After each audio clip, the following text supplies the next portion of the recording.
Alors, puisqu'on parlait de stockage, il y a sur le Spyder quand même quelque chose d'hyper intéressant. Ici, vous êtes sur la version Sea2Sky, ok? La version Sea2Sky, alors pour ceux qui ne savent pas ici, Sea2Sky, c'est une route du Canada qui va en fait de l'ouest à l'est. Du Canada, donc c'est un peu comme la route 66 aux États-Unis, sauf que voilà, ici c'est Sea2Sky. Elle est livrée, cette machine, avec la bagagerie spécifique Sea2Sky. Vous l'avez vu dans une vidéo précédente, vous avez le badge 99, tout ça c'est de la version limitée, version spéciale.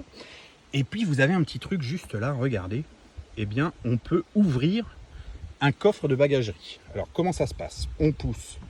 On fait ça, et voilà ce que la Gold n'a pas. Hop. Vous allez me dire, oh, c'est comme dans Kiwix. Eh bah ouais, c'est comme dans Kiwix. Regardez, on a un frunk. Alors le frunk, eh ben, c'est un coffre à l'avant. Donc ici, vous avez une valise cabine fantastique qui vient se poser, que vous avez vu sur l'autre vidéo. Alors c'est vraiment un format valise cabine. Donc vous arrivez à l'aéroport, vous prenez ce truc-là, vous prenez vos deux Vanity qui vont sur les côtés. Et c'est parti, quoi. Vous partez en week-end, vous êtes tranquille. Alors ça peut avoir aussi un bénéfice assez conséquent. Je vais vous expliquer pourquoi. Parce que quand vous allez vous promener avec cette machine, contrairement à la Gold, vous pouvez aller quelque part et quand vous y arrivez, vous n'êtes pas motard.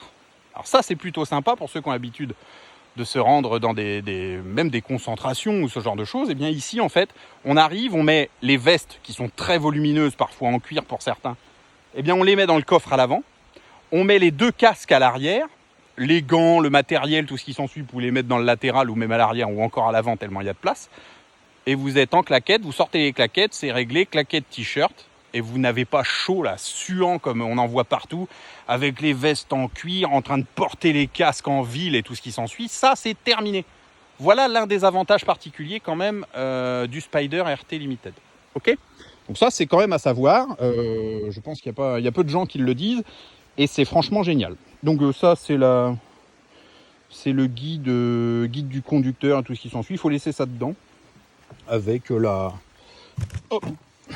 truc de... Merde. Oh bah aidez-moi, mais je vous entends pas. C'est la trousse de... Je sais plus comment ça s'appelle. Enfin, le truc pour démonter un truc qu'on démonte jamais, puisque de toute façon...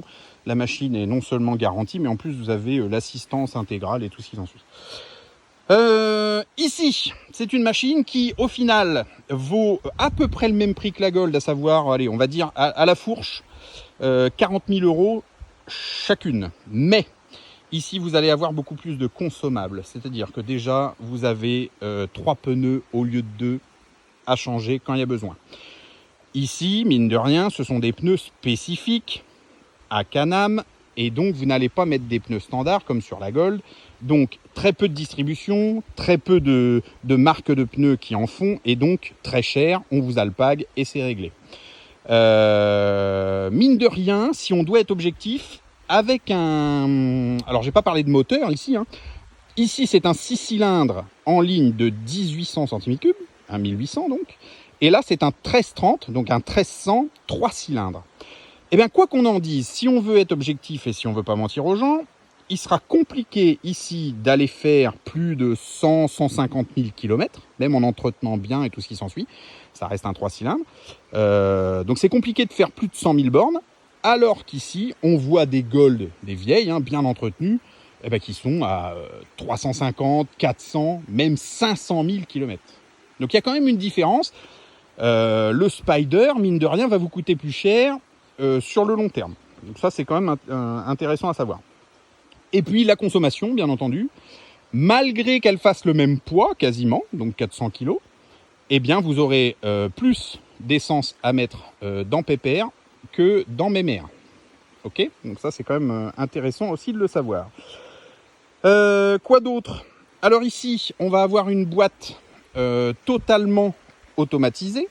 Donc la boîte DCT à 7 rapports, comme je vous l'ai dit tout à l'heure. Vous n'avez ni à gérer la montée des rapports, ni la descente. Vous pouvez quand même le faire si vous le souhaitez, avec le petit bouton moins qu'il y a là. Juste à côté, c'est le mode manœuvre. Donc c'est pour rentrer et sortir d'emplacement ou du garage ou ce que vous voulez. Et vous pouvez monter, hop là, et vous pouvez monter les rapports si vous le souhaitez. Donc quand vous êtes en mode sport, attention, c'est très très efficace. Ça fait quand même 130 chevaux. Donc il y a de quoi faire. Quand vous êtes en mode sport, je peux vous assurer que si vous avez envie de vous amuser avec ces petits boutons et envoyer la purée, il n'y a pas grand monde, en tout cas quand moi je roule, qui peut me suivre. Ici, par contre, ce n'est pas une boîte 100% automatique. Donc, vous allez devoir monter les rapports, mais par contre, elle les descendra seule. Ok ? C'est un peu chiant quand on est habitué à la boîte auto, hein, c'est comme en bagnole, hein, une fois qu'on y a goûté, c'est assez compliqué de se dire merde, il faut monter les rapports, c'est chiant. Donc voilà, un petit truc différent, regardez, hop, hop, il y a quand même un truc de foufou, écoutez ça, parce que c'est une différence notable aussi. Hein. Un énorme klaxon de vieille bagnole bien comme il faut, assez costaud et tout ce qui s'ensuit. Et ici, un klaxon de Dacia. Vous voyez un petit peu. Bon, c'est pour rire bien sûr, mais hop, vous voyez un petit peu le genre. Ça, c'est quand même assez important parce que, mine de rien, quand vous êtes dans la circulation, vous avez besoin de klaxonner. Des fois, ça fait un petit peu ridicule alors que vous avez un véhicule qui est énorme. Le klaxon n'est pas forcément foufou. Bon, est-ce que je vous ai oublié des trucs? Je suis pas sûr. Ici, nous avons une clé codée DESS qui est réputée comme étant le meilleur anti-vol possible de cryptage des clés, quand même, chez Canam. Alors qu'ici, eh bien, vous avez une clé à transpondeur. Donc, qui dit clé à transpondeur dit volable. Je sais pas si ça se dit, mais on peut voler cette machine assez facilement. Alors, il faut vraiment tomber sur un mec qui a envie. Ça fait quand même 400 kg, mais mine de rien, vu le prix que ça coûte, eh bien, il y a quand même des gens qui les volent. Voilà, voilà. Donc la différence clé physique et transpondeur, je vous l'ai dit. Là, bien sûr, on préfère avoir un transpondeur pour la praticité au quotidien, mais effectivement, en termes de sécurité, c'est quand même mieux d'avoir une clé cryptée encodée. C'est quand même plus sympa. Voilà. Donc clé physique, interfile, tout ça je vous en ai parlé. La fermeture centralisée, je vous en ai parlé, avantage pour la Gold.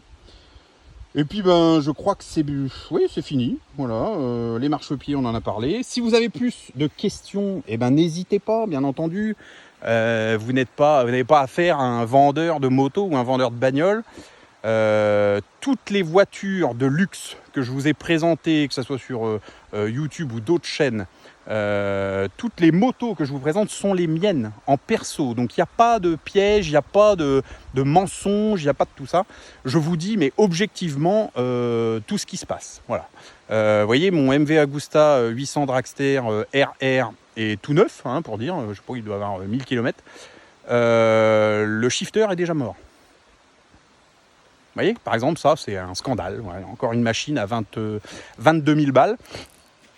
Toute neuve, 1200 km, elle a là, je crois. Et le shifter ne fonctionne plus. Donc voilà, il faut que je la redescende, bien entendu, parce que c'est comme quand vous achetez Lamborghini ou autre. Là, moi, il faut que je descende à Royan. Vous imaginez un petit peu ? Il faut que je descende à Royan pour la faire entretenir et passage en garantie. Donc c'est un petit peu chiant quand même. MV Agusta, je crois qu'on va se dire au revoir et je n'y reviendrai pas. Voilà. Bon, je vous souhaite une excellente fin de journée. Je vous dis merci de m'avoir suivi encore une fois. Merci de votre implication au quotidien, c'est quand même plutôt sympa.